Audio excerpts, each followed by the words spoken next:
تو اہل بیت کا اتنا بڑا دشمن مارے جائے گا تو امام حسین کے ٹکر کا کوئی آدمی رہے گا نہیں. حضرت مسلم نے کہا موقع تو اچھا ہے, میں کوشش کرتا ہوں. تلوار تھام لی. رات کے وقت ابن مرجانہ آ گیا. حضرت ہانی پانی کے بہانے کھانستے رہے لیکن حضرت امیر مسلم نہ نکلے. تلوار کو بار بار نکالنے کی کوشش کرتے, رو پڑتے, پھر کوشش کرتے, پھر رو پڑتے. جب ابن مرجانہ چلا گیا تو حضرت ہانی نے پوچھا مسلم یہ کیا کیا آپ نے؟ اس سے اچھا تو کوئی موقع ہی نہیں ہو سکتا تھا, نکلتی اور گردن کاٹ دیتے اس کی. تو حضرت امیر مسلم نے کہا ہانی ہم نبی کے گھرانے والے ہیں, ہم چھپ کر وار نہیں کرتے.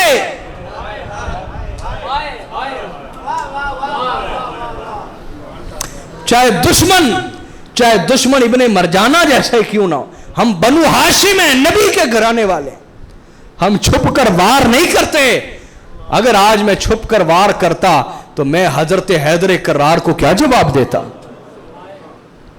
کہ وہ دشمن کے سامنے آ کے وار کرتے تھے, چھپ کے وار نہیں کرتے تھے. اور آخری وقت بھی مولا علی پر حملہ کرنے والے نے پیچھے سے وار کیا, علی کے سامنے آ کے وار کرنے کی جرت کسی کو نہ تھی. تو کہا مجھے معاف کر دیں, میں اپنے گھر کا اصول نہ توڑ سکا, اپنے گھر کا. ابن مرجانہ کو ابھی بھی شک تھا, اس نے کہا کہ مجھے ہانی پہ شک ہے. اس نے ایک یمنی غلام خریدا, اس کو 40,000 شامی دینار دیے, سونے کے سکے. تو کہا کہ یہ امیر مسلم کے جو قریب ترین لوگ ہیں ان میں سے کسی کو بیوقوف بناؤ اور ان تک پہنچو. وہ کوفہ کی مسجد میں آیا.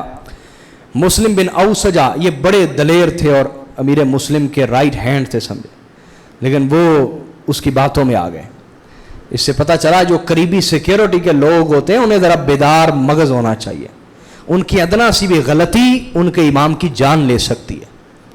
مسلم بن اوسجا سے اس نے کہا کہ حضرت آپ امیر مسلم کے بڑے قریبی ہیں اور میں ایک عاشق ہوں, محب اہل بیت ہوں, مجھے اہل شام نے بھیجا ہے 40,000 سونے کے سکے دے کر کہ اہل بیت کی بارگاہ میں خمس پیش کریں.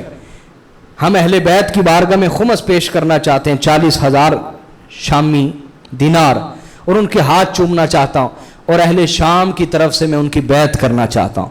یقیناً آپ ان کا گھر جانتے, وہ کہاں چھپے ہوئے ہیں, مجھے بھی وہاں لے چلیں. تو مسلم بن اوسجا نے بغیر تحقیق کیے اس کو اپنے ساتھ لے لیا, امیر مسلم کے سامنے پیش کر دیا. تو حضرت امیر مسلم نے پوچھا کہ تم کہاں سے آئے ہو؟ کہا جی شام سے. تو کہا یہ کتنے دینار ہیں؟ کہا جی 40,000. کہا یہ ایک بندے نے یا 2-4 بندوں نے دیے ہیں, یہ بہت سارے لوگوں نے؟ کہا جی ہزاروں لوگوں نے مل کے دیے. کہا یہ کیسے ہو سکتا ہے کہ ہزاروں لوگوں نے مل کے دیے ہوں اور وہ پورے 40,000 ہوں, نہ کم ہو نہ زیادہ ہو؟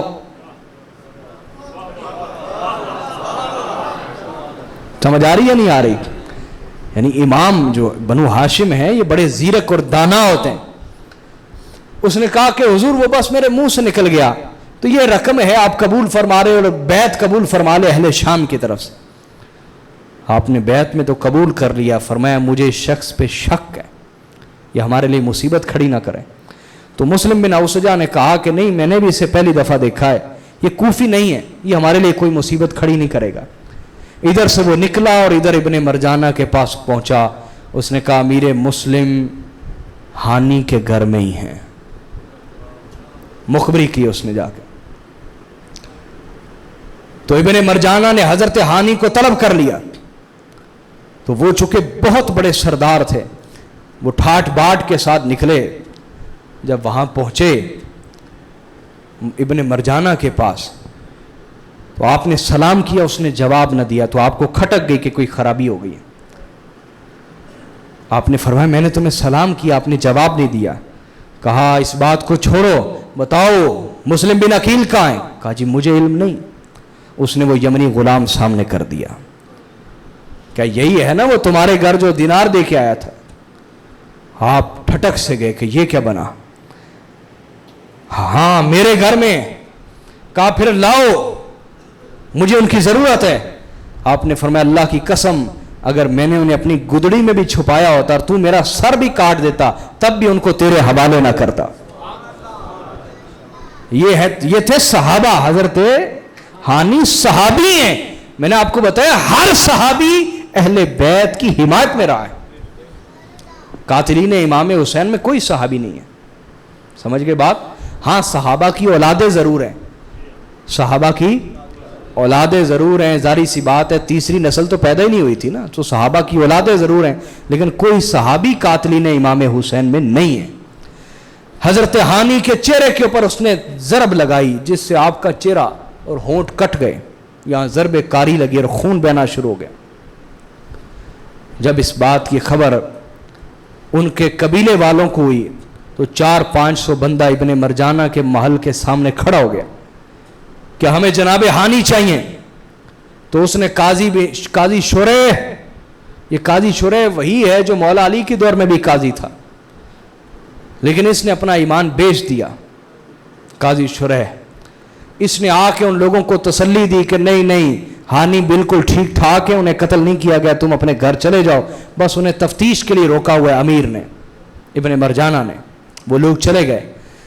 اب خرابی کہاں پہ آئی سنیں, توجہ ہے نا آپ کی. خرابی کہاں آئی؟ حضرت امیر مسلم نے فرمایا کہ یہ ہے وہ موقع قیام کا, کھڑے ہو جاؤ. اگر حضرت ہانی شہید کر دیے گئے تو بہت بڑی حمایت امام حسین سے جاتی رہے گی. آپ نے تمام شورا کو طلب کیا اور انہیں کہا کہ قیام کرتے ہیں. ان میں آدھے لوگوں نے, جن میں سلیمان بن سرد الخزائی بھی تھے, انہوں نے کہا نہیں ہم امام حسین کا انتظار کریں گے, وہ آئیں گے تو ہم قیام کریں گے اور ہم ابن مرجانہ کے خلاف نکلیں گے. یہ تھا وہ اختلاف جو حضرت امیر مسلم پر ہوا اور اس سے ساری خرابی ہوئی. کاش حضرت امیر مسلم کی بات مان لی جاتی. اس پر کئی قبائل حضرت امیر مسلم کے ساتھ کھڑے نہ ہوئے, لیکن آپ نے فرمایا کہ مجھے جو اللہ نے سمجھ دی ہے, اگر ایک سردار مارا گیا تو پھر دوسرا بھی مارا جائے گا, اس لیے میں قیام کروں گا. آپ نے قیام کیا اور اہل کوفہ کو طلب کیا. 4000 لوگ حضرت امیر مسلم کے ساتھ نکل پڑے تلواریں لے کر حضرت ہانی کو آزاد کرنے کے لیے. اس پر ابن مرجانہ نے محل کے دروازے بند کروا دیے کہ کوئی شخص اندر نہ آئے. محل کے دروازے بند کروا دیے اور تمام کوفہ کے سرداروں کو جمع کیا اور سونے کی تجوریوں کے دروازے کھول دیے, منہ کھول دیے ان کے اوپر. خریدا انہیں, منہ مانگے داموں سے خریدا. ان کو خرید کر محل کی دیواروں اور فصیلوں کے اوپر چڑھا دیا اور کہا اپنے اپنے قبیلے کے لوگوں کو سونے کا لالچ دیں, عورتوں کا لالچ دیں, اور انہیں کہیں کہ پیچھے ہٹ جاؤ. لالچ تو جو لالچ سے پیچھے ہٹ سکتے تھے لالچ سے پیچھے ہٹا دیے. پھر ایک دستہ پیچھے سے نکالا, کوفہ کے گھروں کے اندر حملہ کیا, جا کے ان کی عورتوں کو کہا کہ اگر تمہارے گھر والوں نے امیر مسلم کا ساتھ دیا تو پھر تمہاری عزتیں محفوظ نہیں. ان کی عورتیں اور بچے نکل آئیں میدان جنگ کے اندر, اور ہر عورت اپنے بھائی, اپنے شوہر, اپنے بیٹے کو دھکیلے اور یہی بات کرے کہ اتنے سارے لوگ تو ہیں امام کے ساتھ, امیر کے ساتھ, امیر مسلم کے ساتھ, اگر تم نہیں جاؤ گے تو کون سا فرق پڑے گا. اتنے سارے لوگ تو ہیں, ہر بندہ یہ بات کرے, ہر عورت یہ بات کرے کہ اتنے سارے لوگ تو ہیں امیر مسلم کے ساتھ, اگر تم پیچھے ہٹ بھی جاؤ تو کیا فرق پڑتا ہے. تم ہمیں کیوں بیوہ کرنا چاہتے ہو, تم ہمیں کیوں یتیم کرنا چاہتے ہو. سمجھ آ رہی یا نہیں آ رہی؟ یہ عورتوں کے فریب اور فتنے بڑے شدید, اللہ اس سے پناہ عطا فرمائے. وہ عورتیں بھی مر گئیں, ان کے بچے بھی مر گئے, وہ بھی مر گئے, موت ان کو بھی آ گئی. لیکن کاش وقت پر حق کا ساتھ دیتے. بولیے, وقت پر حق کا ساتھ دیتے تو اسلام کا اتنا بڑا نقصان نہ ہوتا. حاضرین, صبح سے لے کر مغرب کی نماز جب امیر مسلم نے ادا کی تو 4000 میں صرف 30 لوگ امیر مسلم کے ساتھ رہ گئے. جب آپ نے سلام پھیرا, اللہ سے دعا کی, یا اللہ ان 30 کی حقیقت بھی مجھے دکھا دے. جب سلام پھیرا اور پیچھے دیکھا تو کسی کو بندر کے روپ میں دیکھا, کسی کو کتے کے روپ میں دیکھا, کسی کو خنزیر کے روپ میں دیکھا. سب دنیا کے طالب تھے, کوئی حق کا طالب نہ تھا. آپ سمجھ گئے کہ میری شہادت کا وقت قریب ہے. امیر مسلم علیہ السلام. حاضرین,